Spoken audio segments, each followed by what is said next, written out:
Wah, itu jangan main-main lah kalau sama ulama-ulama yang tawadhu, yang sudahlah udah levelnya itu sudah tinggi, sudah baik gitu kan, yang ikhlas, yang macam-macam. Itu ada anak-anak muda pengen bermain-main, kurang lebih 3-4 orang. Ya, ngerjain ulama. Apa yang dikerjakan? Dia bawa kemudian keranda jenazah. Temannya suruh tidur di situ. Yuk kita kerjain nih. Katanya ulama hebat, kita bisa tipu dia. Mau main-main. Begitu sudah datang di tempat itu, dia sampaikan, ya Syekh Fulan, namanya Syekh Yazo, ya. Ya, begitu datang ke situ, coba katanya ini ada yang meninggal. Bisa nggak saya sholatin gitu ya kan? Mereka udah nahan tawa-tawa. Tapi ini ustadzan aja nih ulamanya, alimnya ustadzan. Dia katakan, benar ini meninggal. Ya. Ini yang disolatin yang hidup apa yang meninggal? Tuh. Yang disolatin hidup apa meninggal? Mereka jawab, tidak ada orang hidup disolatin saya katanya. Yang ada orang meninggal. Sampai 3 kali nanya, 3 kali. Dia orang hidup apa meninggal? Orang meninggal katanya. Orang hidup apa meninggal? Orang meninggal. 3 kali disebutkan. Begitu sudah 3 kali, tanya lagi sayanya. Ini orangnya baik apa enggak? Ini baik. Orangnya bagus, baik. Ya, kami bersaksi. Makanya kalau ada yang meninggal suka ada yang nanya. Ya, ahada khair, itu kan itu sunnah Nabi juga. Awas bukan sembarangan, bid'ah itu bid'ah. Bid'ah dari mana? Bukan. Bukan, zaman Nabi ada. Nabi itu kalau mau nyolatin jenazah nanya dulu, ini orang baik enggak?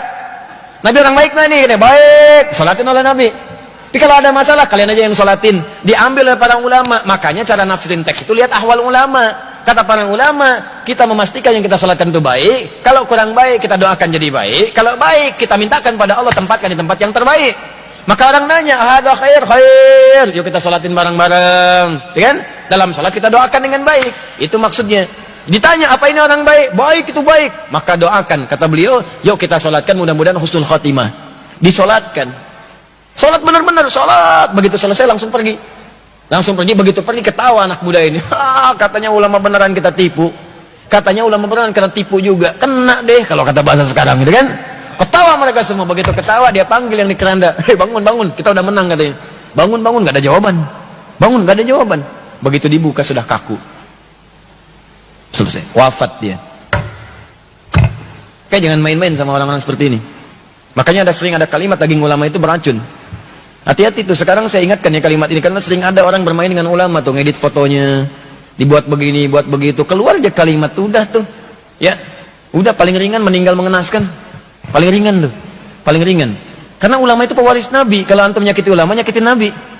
Itu hadisnya ada, wa innal ulama warathatul anbiya di Ibnu Majah, nomor hadis 233. Wa innal ulama warathatul anbiya, para ulama itu pewaris Nabi. Antum punya warisan antum diambil orang, marah antum kan? Antum punya warisan tanah antum, warisan bapak diambil orang, antum marah. Ya warisan Nabi diambil antum, dicela antum, ya Nabi marah lah. Paham ya? Ya, yang paling bahaya, ulama itu ditempatkan nomor 3 oleh Allah setelah malaikat.